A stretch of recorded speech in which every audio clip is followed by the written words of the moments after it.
Greetings and welcome back to E3 generation. അപ്പോൾ ഇന്ന് നമ്മൾ ഉണ്ടാക്കാൻ പോകുന്നത് ഒരു ഏത്തപ്പഴം കൊണ്ടുള്ള ഒരു ഡെസേർട്ടാണ്. എന്ന് വെച്ചാൽ അതിൻ്റെ പേര് വന്നിട്ട് ചെണ്ടമുറിയൻ, ഏത്തക്കായ ചെണ്ടമുറിയൻ. ഇതൊരു ട്രിവാൻഡ്രം, കോട്ടയം ആ സൈഡിലുള്ളൊരു ഡിഷാണ്. ഏത്തപ്പഴം ഇത് നമ്മൾക്ക് ചെണ്ടയുടെ വലിപ്പത്തിലല്ല, ചെണ്ടയുടെ ഷേപ്പിൽ മുറിച്ചെടുക്കണം.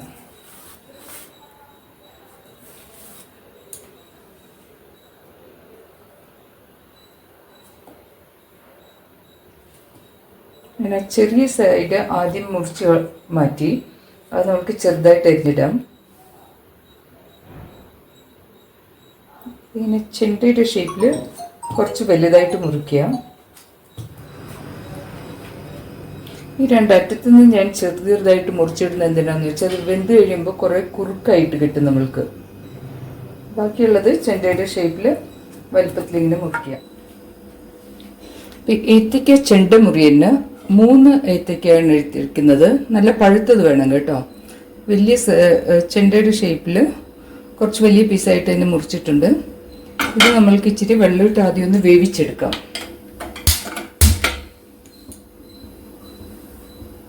3 ഏത്തക്ക 1 ഗ്ലാസ് വെള്ളം ഒഴിച്ചിട്ടൊന്ന് വേവിക്കുകയാണ്.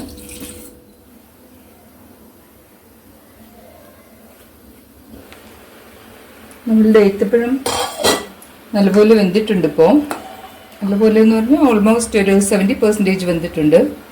ഇപ്പോൾ ഞാൻ ഇതിൽ ഇച്ചിരി ശർക്കര ഇട്ട് കൊടുക്കാൻ പോവാണ്.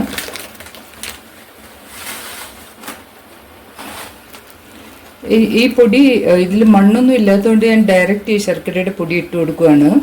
നിങ്ങളുടെ അടുത്തുള്ള ശർക്കര ഇപ്പം നിങ്ങൾക്ക് വിശ്വാസം ഇല്ലെങ്കിൽ അത് ഒന്ന് പാക്കാക്കി വെള്ളം ഒഴിച്ച് വേവിച്ച് പാക്കാക്കിയിട്ട് അത് അരിച്ചൊഴിക്കുക, മണ്ണുള്ളതാണെങ്കിൽ. ഇപ്പോൾ ഇത് നല്ലതാണ്. ഇത് ഞാൻ പല പ്രാവശ്യവും യൂസ് ചെയ്തിട്ടുള്ളതാണ്. മണ്ണൊന്നും ഇല്ലാത്തത് കൊണ്ടാണ് ഞാനങ്ങനെ ഡയറക്റ്റ് ഇട്ടത് കേട്ടോ. ഇനി ശർക്കരയിൽ കിടന്ന് കുറച്ച് നേരം അതൊന്ന് വേകട്ടെ. അതിനകത്തേക്ക് മധുരം പിടിക്കണം. അതുകൊണ്ട് ഇപ്പോഴും വെന്തിട്ടുണ്ട്. ഇതിലേക്ക് കുറച്ച് തേങ്ങാപ്പാൽ ഒഴിക്കുക. ഞാനിപ്പോൾ തിക്കായിട്ടുള്ള പാലാണ് ഒഴിക്കുന്നത്.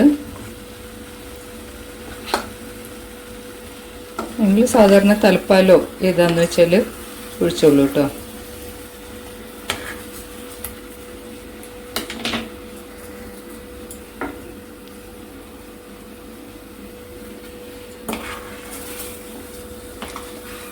ഇത് നിങ്ങൾക്ക് ഡെസേർട്ടായിട്ട് ഇങ്ങനെ തണുപ്പിച്ച് കഴിക്കാം. അതെല്ലാം പുട്ടിൻ്റെ കൂടെ ഒഴിച്ച് കഴിക്കാം. പുട്ടിൻ്റെ കൂടെ കഴിക്കാനാണെങ്കിൽ കുറച്ചുകൂടെ ലൂസായിട്ട് എടുക്കാം. ഇത് ഞാൻ തിക്ക് കൺസിസ്റ്റൻസിയാണ് എടുത്തിരിക്കുന്നത്. ഒരു ഡെസേർട്ടായിട്ട് യൂസ് ചെയ്യാൻ വേണ്ടിയിട്ടാണ്. കുറച്ച് നേരം തേങ്ങാപ്പാലൊന്ന് അതിൽ പിടിക്കാനായിട്ട് 2 മിനിറ്റ് വേവിക്കുക. അപ്പോൾ തേങ്ങാപ്പാൽ ഒഴിച്ചതിന് ശേഷം ഒരു 2 മിനിറ്റ് വേവിച്ചു. ഇനി ഇത് നമ്മൾക്ക് മാറ്റി വെച്ചിട്ട് ഇതിലേക്ക് കുറച്ച് കാഷ്യൂ കിസ്മിസൊക്കെ ഒന്ന് നെയ്യിൽ മൂപ്പിച്ച് ഇടാം.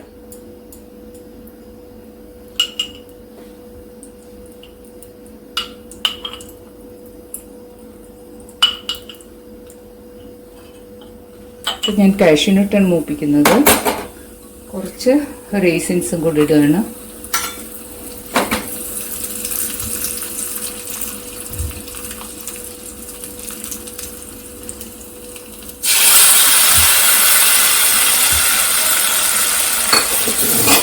അപ്പോൾ ഇത്രയേ ഉള്ളൂ നമ്മളുടെ പരിപാടി കേട്ടോ.